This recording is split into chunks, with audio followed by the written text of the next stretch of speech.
A gente vai conversar aqui no CBN Madrugada com o professor Emerson Wesley Dias, professor, vice-presidente de Capital Humano da Associação Nacional dos Executivos de Finanças, Administração e Contabilidade, doutorando em Ciências Sociais, mestre em Administração e autor de Finanças Comportamentais, Desejos, Tentações e Felicidade. Emerson, muito bom dia, um prazer tê-lo conosco aqui na CBN. Prazer é meu falar contigo, Paulo. Bom, Emerson, para a gente começar o nosso papo aqui, queria que você falasse um pouco para a gente o que são as finanças comportamentais, hein? Pois é, ótima pergunta, né? Finanças comportamentais é uma intersecção entre a psicologia e a economia. Então, ela vai analisar aquilo que as finanças clássicas, né, vão dizer o seguinte, um exemplo bem popular. Olha, para você ter dinheiro para fazer uma viagem, basta você fazer uma planilha e controlar seus gastos. Isso é o que as finanças tradicionais, clássicas, vão te dizer sobre o seu comportamento, né? As finanças comportamentais, elas vão olhar o seguinte, espera aí, será que esse indivíduo, em todos os contextos que ele viver, ele vai conseguir guardar dinheiro? Será que esse indivíduo, ao longo dessa trajetória de tentar guardar dinheiro, não vai ser tentado a usar esse dinheiro para outras finalidades, que diferente desse objetivo que ele definiu para si? Ou seja, nós vamos olhar o aspecto cognitivo, o aspecto social e o contexto em que esse indivíduo está tomando decisões financeiras. Por isso, é uma intersecção entre economia e psicologia. Eu olho o impacto do comportamento econômico do indivíduo à luz de teorias da psicologia para entender como é a relação deste indivíduo com o dinheiro, seja ele uma pessoa física normal aí do dia a dia, quanto ele um grande decisor tomando decisões financeiras de investimento na sua empresa, por exemplo. Certo. Bom, no seu livro você fala em maus hábitos financeiros, né? Você poderia dar alguns exemplos para a gente de maus hábitos financeiros? Por exemplo, olha só que interessante. Quando a gente pergunta para alguém assim, escuta, quanto que você ganha por mês?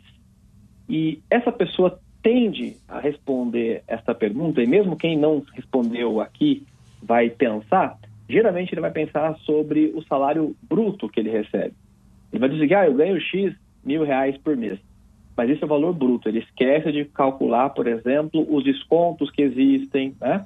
Então isso é um mau hábito. Por quê? Porque toda vez que eu for fazer uma aquisição, uma compra, a tendência é eu pensar o quanto essa compra representa do meu salário bruto e não do meu salário líquido. O que por daí já dá para ver que tem um errinho conceitual, né? Esse percentual já fica bem maior do que o esperado.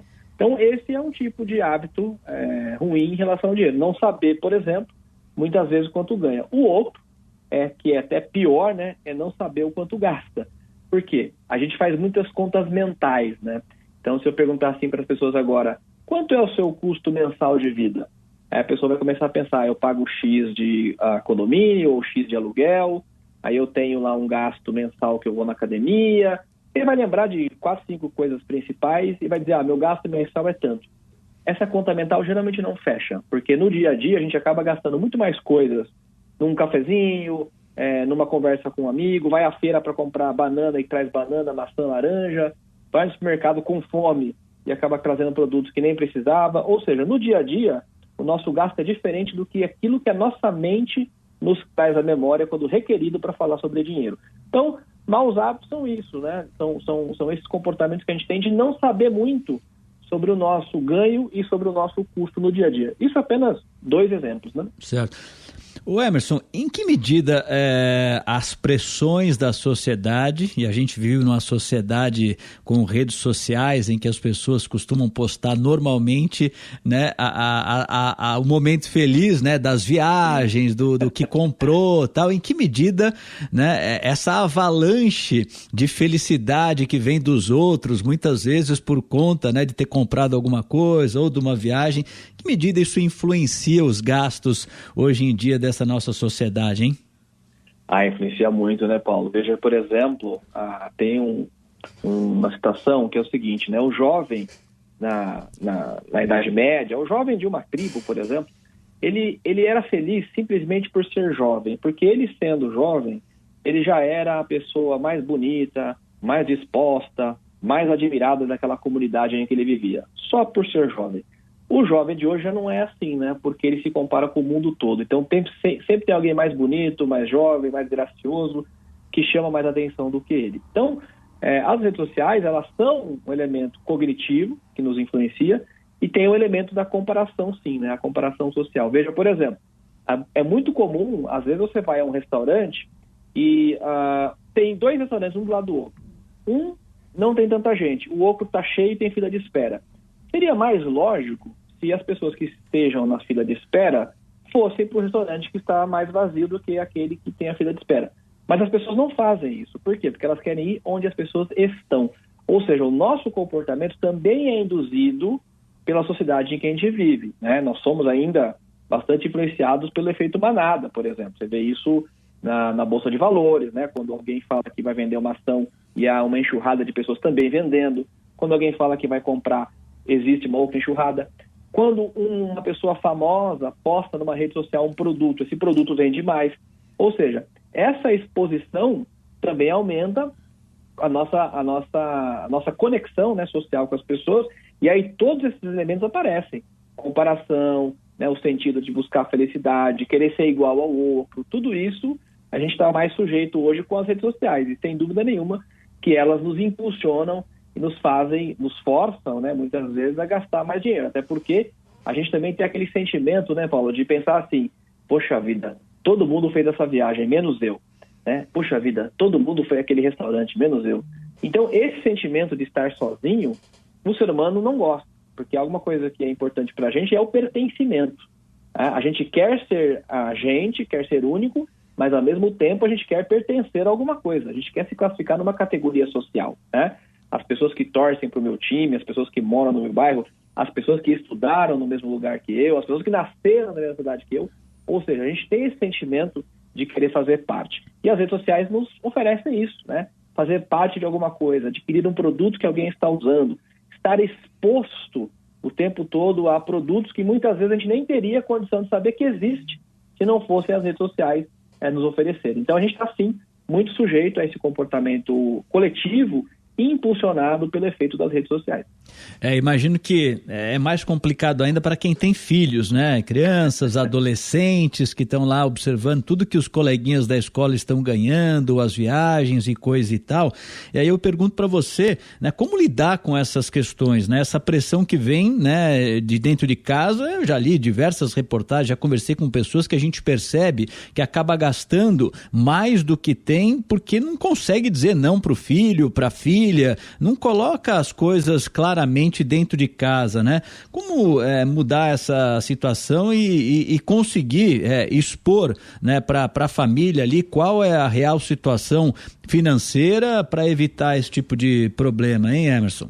Pois é, essa pergunta também é uma pergunta excelente, né? Eu vou dar um exemplo que aconteceu comigo há muitos anos atrás. A minha sobrinha era pequena, acho que tinha 4 anos de idade, né? E eu brincando com ela de fazer compras assim, no supermercado, né? Uma brincadeira infantil e tal. E ela falou, tio, eu preciso comprar isso aqui. Eu falei, eu não tenho dinheiro. E ela disse, passa o cartão. Então ela a mágica, né? Porque o cartão vai suprir, mesmo que eu não tenha o dinheiro fisicamente. O que é um problema, inclusive, porque no livro eu trago estudos que mostram que essa intangibilidade do dinheiro, ela faz a gente gastar mais. Por exemplo, há pesquisas que mostram que quando você usa o dinheiro em espécie, você sente a dor de pegar o dinheiro do bolso e dar o dinheiro em troca de alguma coisa. Então, isso te causa uma certa dor. E causa o prazer daquilo que você comprou. Então, você tem uma composição que é o prazer de comprar algo novo e a dor de entregar a sua cédula para alguém. No dinheiro eletrônico, no cartão, por exemplo, esse sentimento de perda não existe. Então, você maximiza o prazer da compra. Por isso que muitas pessoas estão endividadas no cartão de crédito, porque você nem pensa na fatura que virá no futuro. Você acha que, em algum momento, você vai ter dinheiro para pagar aquela fatura porque você não está tendo a dor agora do pagamento. Nesse sentido, fazendo o gancho com a tua pergunta sobre as crianças, é conversar desde cedo e explicar que há limites, né? Que as nossas necessidades, por mais que elas possam ser insatisfeitas o tempo todo, né? Essa, inclusive, é a primeira lei da economia, né? A lei da escassez. Nós temos desejos ilimitados, só que nós temos recursos limitados para satisfazer esses desejos. Então, a gente tem que fazer escolhas, né? E quais escolhas? Aquelas que a gente entende que maximiza o nosso retorno. Então, a economia surge aí, com a lei da escassez. E a palavra economia, em grego, significa economia, que é das contas da casa. Ou seja, como é que eu faço a gestão da minha casa, do meu próprio lar.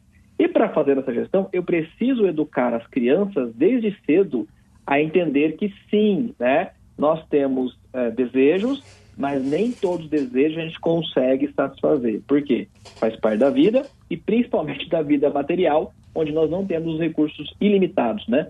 Então, eu acho que é o diálogo e mostrar para a criança que sim, um pouco de frustração é importante, faz parte da vida, que comparar-se com os outros não é uma solução ideal para nosso próprio crescimento individual. Então, eu acho que esses diálogos, e aí entra, Paulo, muito bem colocado na tua pergunta, porque entra as finanças comportamentais. Porque se eu falar o seguinte, olha, basta você dizer que você não tem dinheiro e que a criança vai estar satisfeita. Não vai estar satisfeita, porque eu vou ter que ter todo um diálogo pedagógico para explicar para ela que eu não ganho o quanto o meu vizinho eventualmente ganha e, portanto, eu tenho limitações orçamentárias que talvez o meu vizinho não tenha e que por ele não ter, ele pode ter mais coisas do que eu, né? Então, essas conversas mais difíceis, que parecem ser, assim, muitas vezes, vamos dizer assim, superficiais, né? Porque muitas vezes a pessoa tem vergonha de falar sobre o quanto ganha, não quer expor, muitas vezes, que ela está numa situação financeira delicada, né? Porque eu tenho um ego para mostrar. Eu tenho no livro, por exemplo, uma história que eu conto que é muito comum. Você vê nos condomínios de prédios, de casas, etc., as pessoas têm boletos lá atrasados do condomínio, mas elas têm um carrão na garagem. Por quê? Porque o carrão na garagem é sinônimo de status, de comparação social, de poder. O boleto atrasado pouca gente vê.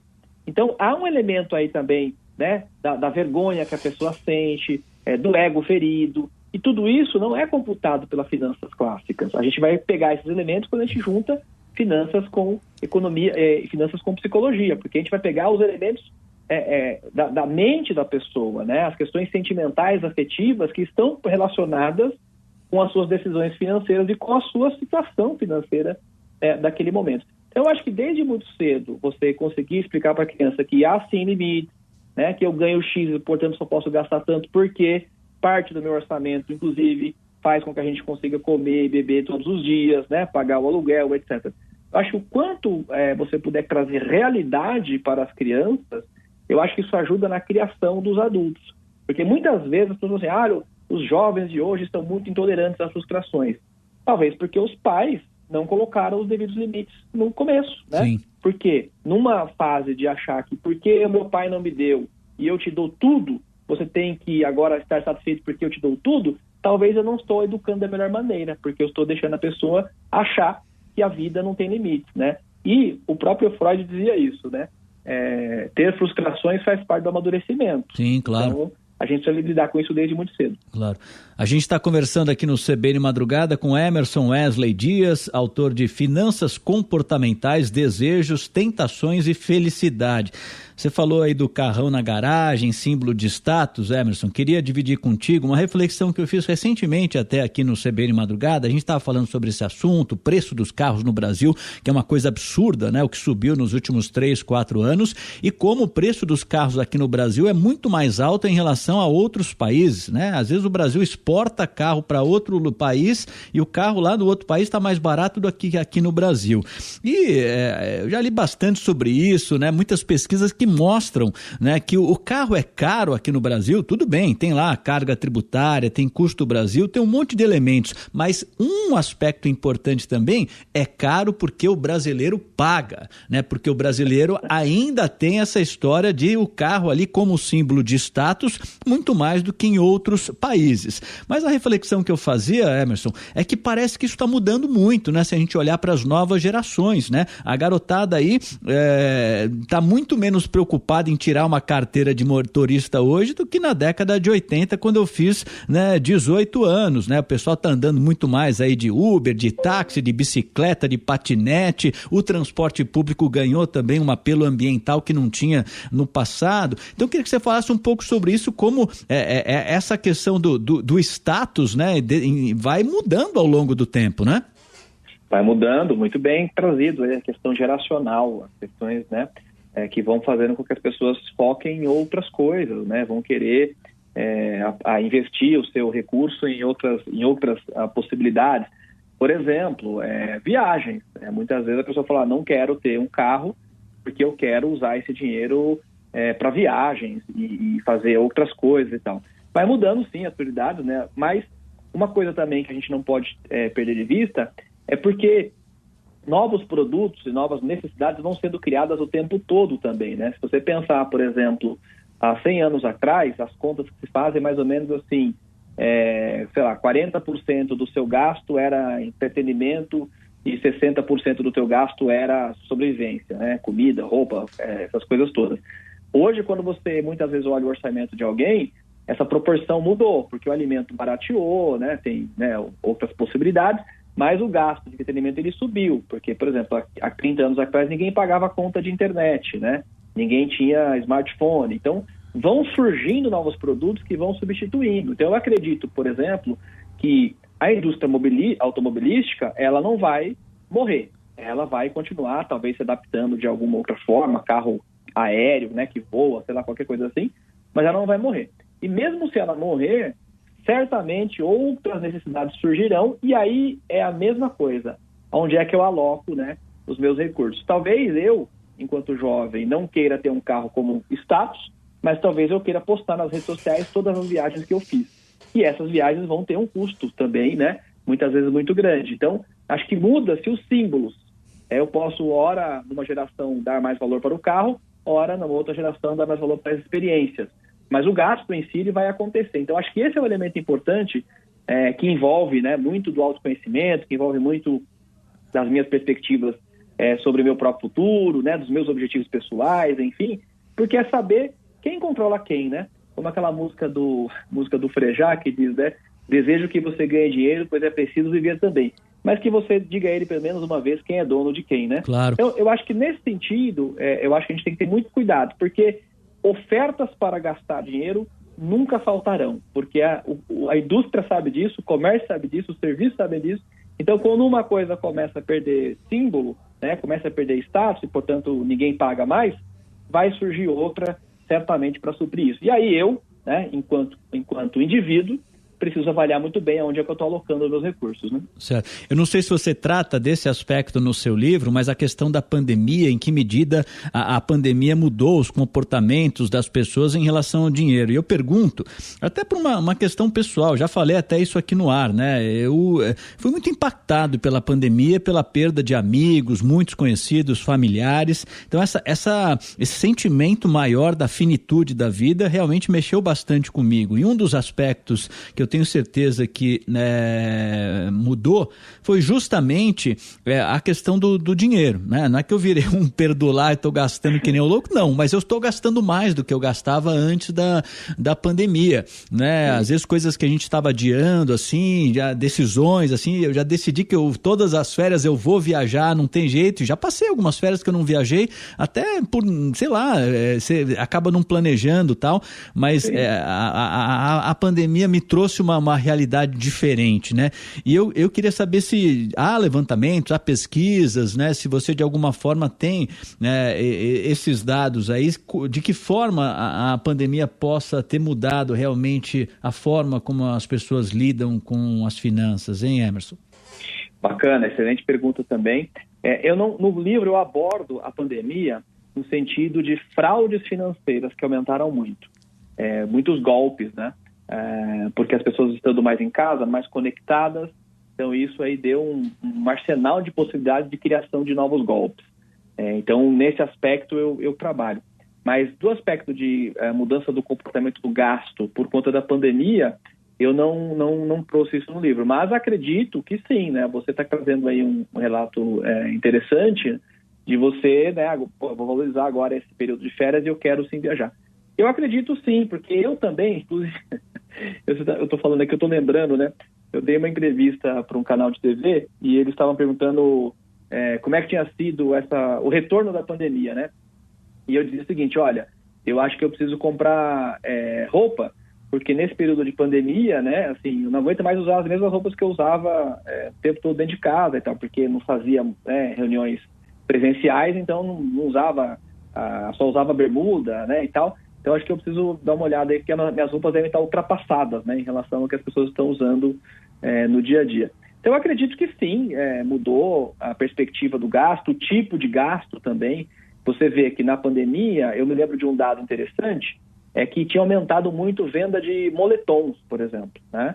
E tinha caído as vendas de roupas ditas sociais, né? Porque as pessoas não estavam nos escritórios, então estavam usando mais roupas confortáveis.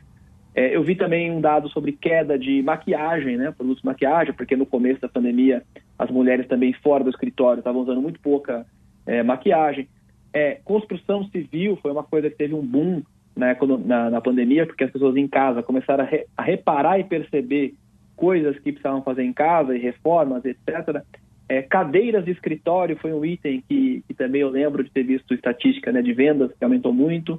Então eu vi, assim, coisas pontuais, mas não trouxe no livro. O que eu trouxe no livro realmente sobre a pandemia foi só o aumento dos golpes financeiros, porque, dado o momento, muitas vezes, de isolamento social, da falta de entretenimento, da falta de contato social, e muita gente tendo que ir para o trabalho remoto, que não fazia, acabou ficando sujeita, né, a muitos golpes, e esses dados assim, foram absurdos, a quantidade do número que cresceu de golpes financeiros, né? E aí, de novo, o golpe financeiro tem um componente emocional gigantesco. Ele envolve dinheiro, sim, mas as pessoas que caem nos golpes, elas caem porque elas são seduzidas, ou seja, emocionalmente elas acreditam, são convencidas de que estão fazendo uma coisa boa.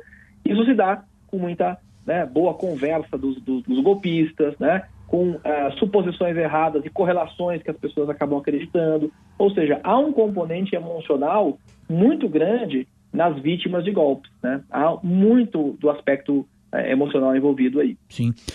Emerson, a gente tem menos de um minuto aqui, mas eu queria que você falasse qual que é o teu público-alvo, para quem que é destinado o seu livro Finanças Comportamentais, Desejos, Tentações e Felicidade?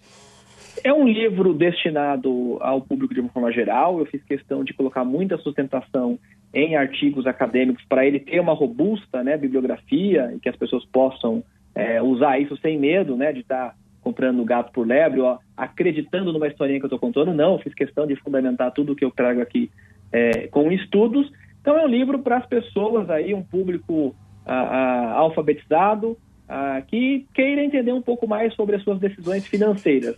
Seja um casal, seja um jovem que está pensando eventualmente na sua profissão, ou seja uma pessoa que está pensando no final da sua carreira e se aposentar e o que vai fazer nos próximos anos de vida. Ou seja, pessoas que estão interessadas de uma forma geral em compreender um pouco mais sobre as suas próprias emoções quando o assunto é dinheiro.